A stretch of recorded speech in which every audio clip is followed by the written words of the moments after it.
The courtroom went so quiet I could hear the radiator clicking in the corner. My mother's hand froze halfway to her mouth. My stepfather's lawyer stopped shuffling papers.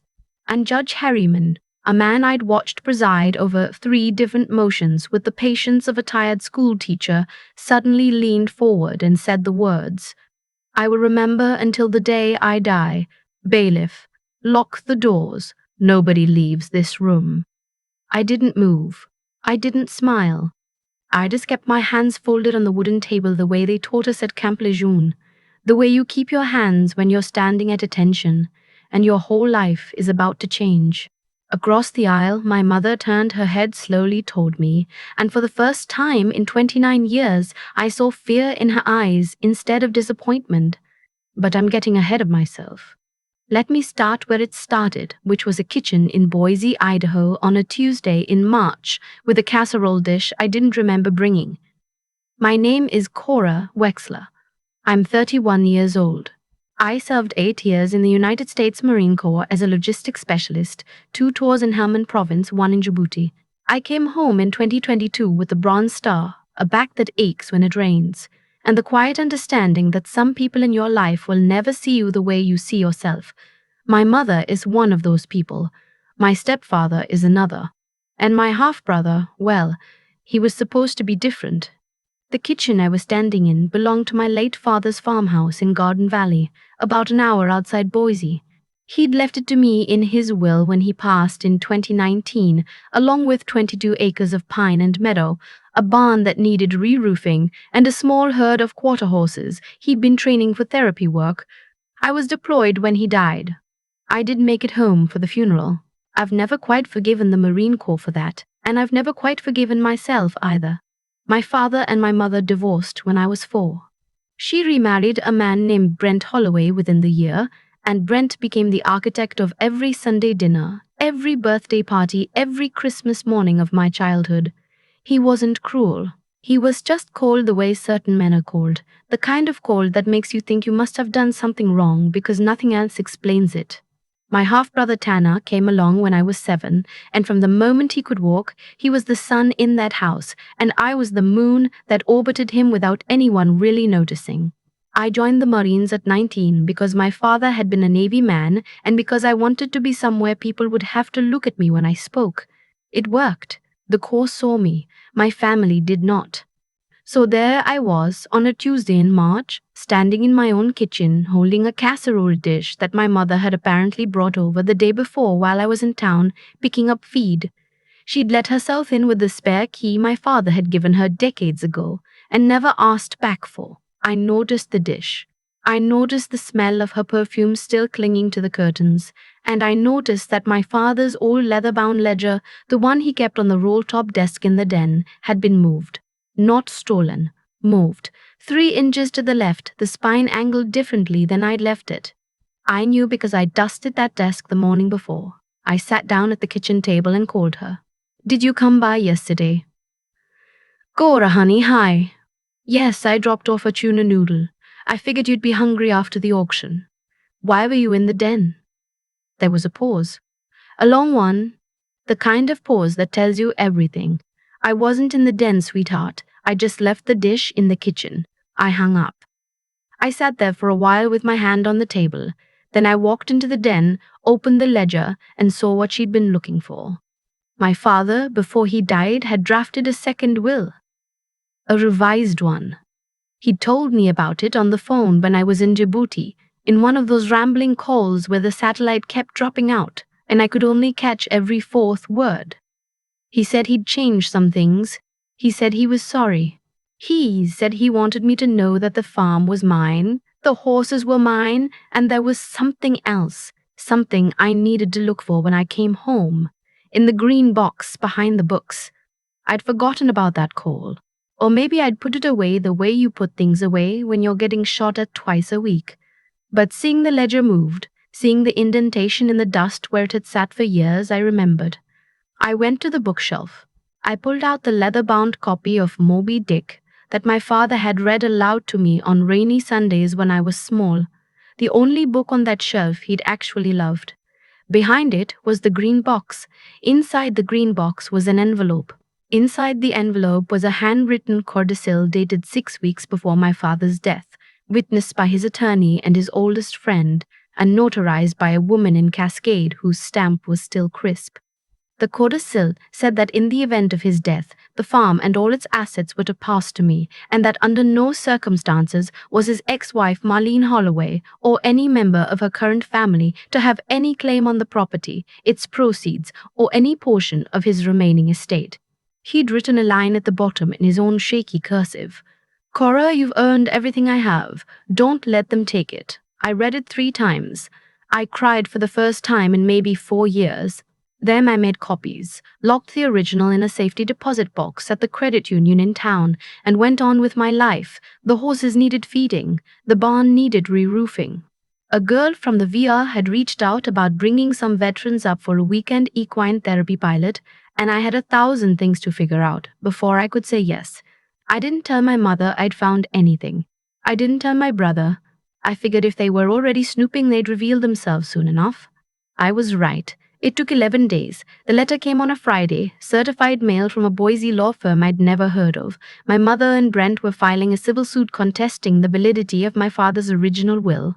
They were claiming that he had been mentally incompetent in the final 2 years of his life, that I had exerted undue influence on him through emotional manipulation during deployment, and that as my mother had been his lawful spouse for the longest continuous period of his adult life, the property should revert to her under equitable distribution. They were asking for the farm, the horses, the entirety of the remaining estate account, and damages for emotional distress. Emotional distress. From the woman who didn't come to my boot camp graduation because Tanner had a soccer scrimmage. I read it standing in the graveled driveway with the mail truck still pulling away. I read it again at the kitchen table. I poured a glass of bourbon, called my father's old attorney, a man named Reed Castellanos, who'd known my father since they were both stationed in Norfolk in 1978, and I told him what was happening. He was quiet for a long moment. Then he said, "Cora, did you find the green box?" "Yes." "Then this is going to be the easiest case I've ever fought. But I need you to do something for me. I need you not to mention the codicil. Not to your mother. Not to your brother. Not to anyone. Not until we're in front of the judge." "Why?" "Because I want to see what they're willing to do when they think they're going to win." I didn't know it then, but Reed had been my father's attorney for 41 years. He'd drafted the codicil himself. He'd been waiting for this call. The months that followed were the hardest of my life. And I say that as someone who has watched a friend die in a helicopter outside Marja. My mother began a campaign, and I do not use that word lightly. She called every member of our extended family and told them that I had taken advantage of my dying father, that I had isolated him in his final months, that the Marine Corps had broken something in me and made me cruel. My aunt in Coeur d'Alene, who used to send me birthday cards with $20 folded inside until I was 25, stopped returning my calls. My cousins on Facebook unfriended me without explanation. The pastor at the church I'd grown up in left a voicemail saying he was praying for clarity in our family. Tanner, my half-brother, was 24 by then. He was finishing his MBA at Boise State. We'd been close once when he was small. He used to crawl into my lap during thunderstorms. He used to ask me to read him stories about the horses our father raised, even though our father had been mine first. When I came home from Helmand the second time, with my hand still shaking from the IED that killed 2 of my friends, Tanner had been the only person who didn't ask me to perform being okay. He'd just sat on the porch with me and watched the sun go down and not said a word. I called him in April. I asked if we could meet at the diner in Garden Valley. He came. He looked tired. He looked like a man who already knew what he was going to say. "Mom told me you've been telling people Dad wasn't in his right mind," I said. "She told me she's filing a suit." He stirred his coffee. He didn't drink it. "Cora, I think you don't understand how this looks. You inherit everything. Mom got nothing. The optics are bad. The optics. You know what I mean. He divorced her 27 years ago, Tanner. She has a husband. She has a husband. She has a husband. She has a. She has nothing to do with my father's farm. She raised you. She raised you. She tolerated me." He looked up at me then, and I saw it. I saw the calculation in his eyes. I saw the boy who used to ask me about the horses do the math on what those horses were worth. You don't need the land, Kara. You could buy a smaller place. You could move. You could start over somewhere. You're a veteran. The VA loans are great right now. I set my coffee down. I stood up. I left a 20 on the table for both of us, and I walked out into the parking lot, and I stood there in the cold with my hand on the door of my truck. And I understood that the people I had been bleeding for, the people I had been writing letters to from a tent in the middle of a desert, the people I had been calling on satellite phones at 3 in the morning had never really been my family. They had been a costume I wore so I could feel like I had one. I drove home. I called Reed. I said, let's go to court. The discovery process lasted 6 months. My mother and Brent produced 2 witnesses willing to testify that my father had been confused in his final year. One was a neighbor who'd had a fence dispute with him for a decade. The other was a woman who'd worked briefly as a home health aide and had been fired for stealing his prescription medication. Their testimony was thin, but it was there. It was enough to give the case the appearance of substance. Their lawyer, a man named Devlin Yates who specialized in inheritance disputes, deposed me for 11 hours over 2 days. He asked me about my mental health. He asked me about my deployments. He asked me whether I'd ever been treated for PTSD.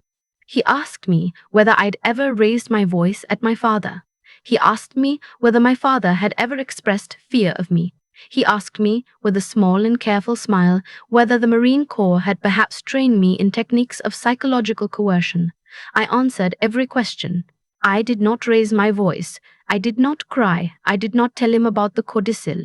The trial was scheduled for the 2nd week of October. The courthouse in Boise has wide stone steps and a clock tower that doesn't quite tell the right time.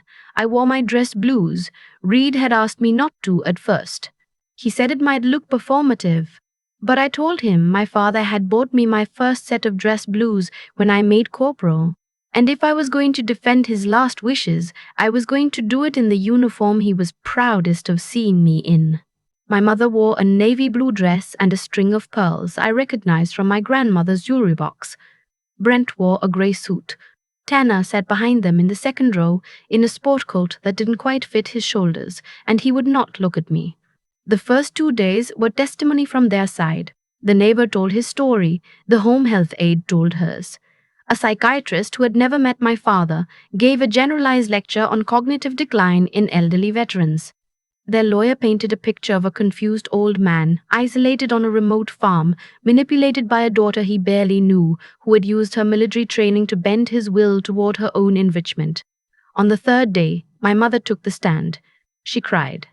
She cried in a way I had never seen her cry. Not at my father's funeral, not at her own mother's funeral, not at anything.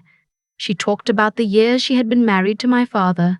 She talked about the cruelty of being written out of the life of a man she had once loved. She talked about her fear that I, her own daughter, had become someone she no longer recognized. And then, in the middle of her testimony, she said something I will never forget.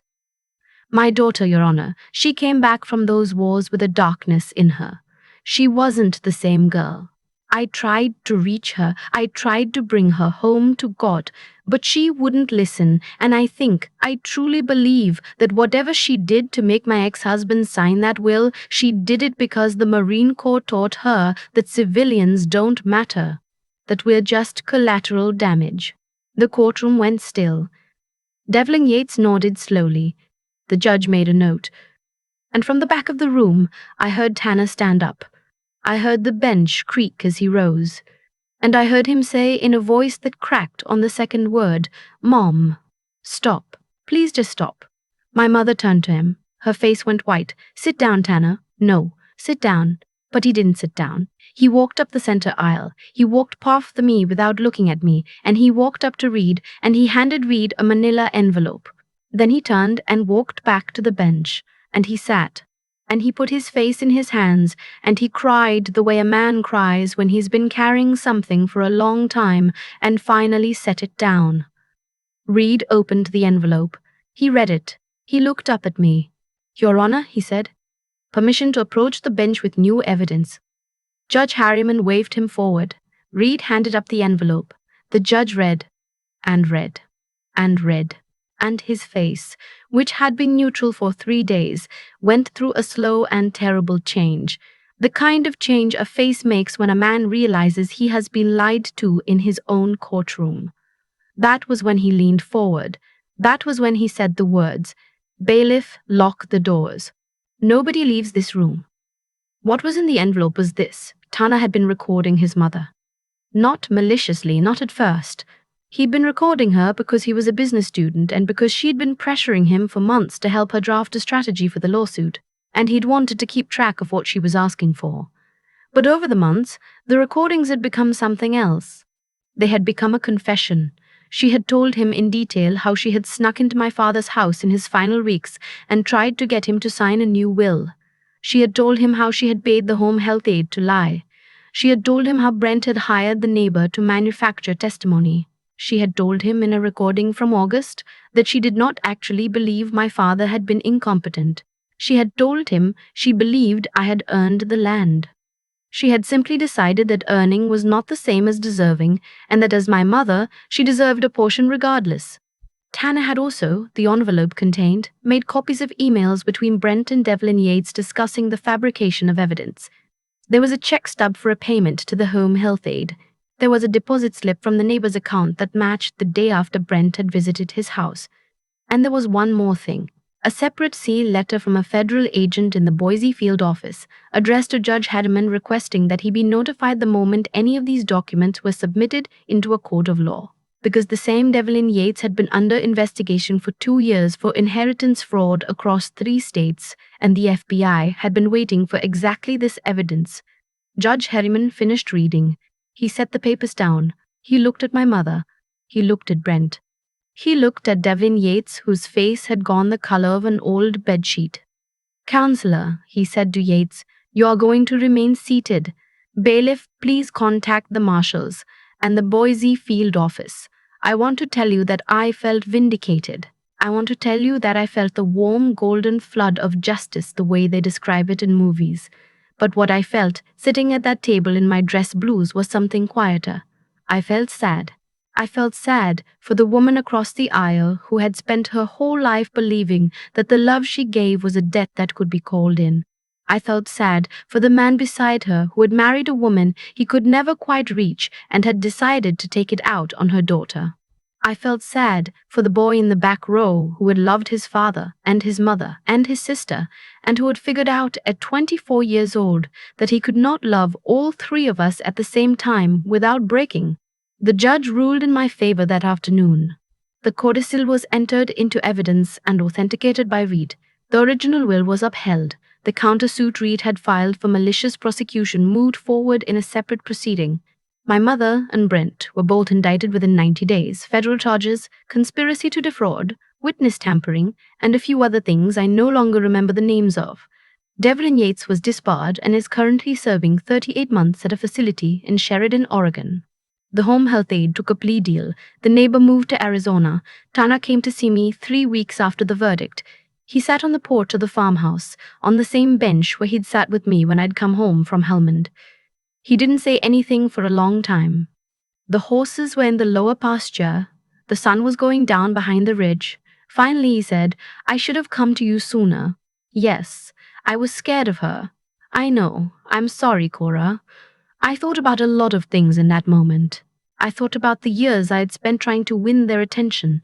I thought about my father, dying alone in this house while I was 8,000 miles away. I thought about all the ways that love can become a weapon if you hand it to the wrong person. You did the right thing in the end," I said. "That counts. It doesn't fix everything, but it counts." He nodded. He cried a little. I let him. "He doesn't live near me. He doesn't live near me. He's in Seattle now, working for a logistics company, and we talk on the phone about once a month. We are slowly building something that isn't quite what we had when we were children, but isn't nothing either. It's a thing I didn't know was possible. A relationship that does not depend on a mother's approval because we no longer have one to seek." My mother wrote me a letter from the federal facility in Dublin, California, 8 months after she was sentenced. I did not open it. I put it in a drawer in the den, next to the green box. Maybe one day I will open it. Maybe I won't. I have come to understand that I do not owe her my reading of it. I run the farm now full time. The VA equine therapy program took off. We host 12 veterans a month for 3-day weekends, free of charge. We have a wait list of about 100. I hired a former Army medic named Yolanda to help with the horses and a retired Navy chaplain named Bo to lead the morning circles. The barn has a new roof. The fences are mended. The herd has grown to 14. In the evenings, when the work is done, I sit on the porch with a glass of bourbon and I watch the sun set behind the ridge and I think about my father. I think about the codicil he wrote in his shaky cursive. Cora, you earned everything I have. Don't let them take it. I think about the call from Djibouti that I almost forgot. I think about how close I came to losing this place because I had not yet learned that the people who share your blood are not always the people who share your heart. I am 31 years old. I am a Marine. I am the daughter of a man who saw me, even when he was the only one who did. I am the steward of 22 acres of pine and meadow in a valley in Idaho. And I am, finally, after all these years, no longer the moon in anyone's orbit. I am a woman in her own kitchen, in her own house, on her own land, and the casserole dishes that come through that door now come from people who love me on purpose. The radiator still clicks in the corner. The clock tower in Boise still doesn't tell the right time. And somewhere in a desk drawer, an unopened letter waits for a daughter who has at long last learned the difference between a debt and a gift. I think a lot about that courtroom now, 2 years on, sitting on this porch with the same glass of bourbon I always pour at sundown. I think about my mother's pearls and the way her hand trembled when the judge spoke. I think about Dana walking up that aisle with the envelope in his hand, and I think about how long he must have carried it before he found the courage to set it down. What happened to my family wasn't an accident. It wasn't bad luck. It was a harvest. My mother spent 40 years planting the same seed. That love was a ledger, and people existed to balance her books. And one day, the field came in. Brent watered it. Devlin Yates pruned it. And when the time came to bring in the crop, there was nothing in the basket but rot. I've come to understand that this is how the world actually works. Not punishment exactly, just consequence. The shape of what you do comes back to you wearing your own face. I used to believe that being a good daughter meant being a small one. I made myself small for decades. I joined the Marines because at least there, the smallness was a discipline I chose, not one handed to me. But I learned something on those deployments that I did not learn at home. I learned that integrity is not a feeling. It is a series of decisions you make when no one is watching and no one will thank you. My father knew that. He wrote that codicil in a shaky hand because he had spent his life watching me earn things that other people then tried to take, and he refused to let it happen one more time after he was gone. If there's something I want a younger woman to hear, somewhere out there listening to this while she folds laundry or drives home from a job that exhausts her, it is this. The people who love you do not require you to disappear. They do not ask you to apologize for the space you take up. They do not weaponize your kindness. If someone in your life is doing those things, no matter what they share with you in blood or history, you are allowed to set down the load. You are allowed to walk away from a table where the only seat for you is on the floor. And the strength to do that, the strength I had to find at 31 years old in a courthouse in Boise, it doesn't come from rage. It comes from clarity. It comes from looking at a situation and seeing it for exactly what it is and refusing to lie to yourself about it any longer. That is what wisdom turns out to be. Not knowing more, just being willing to see. Tana calls me on Sundays now. The horses are in the pasture. The barn is quiet. The unopened letter still sits in the drawer. And I have learned finally that the deepest victories in life are not loud. They are the moments you stop apologizing for being someone worth defending.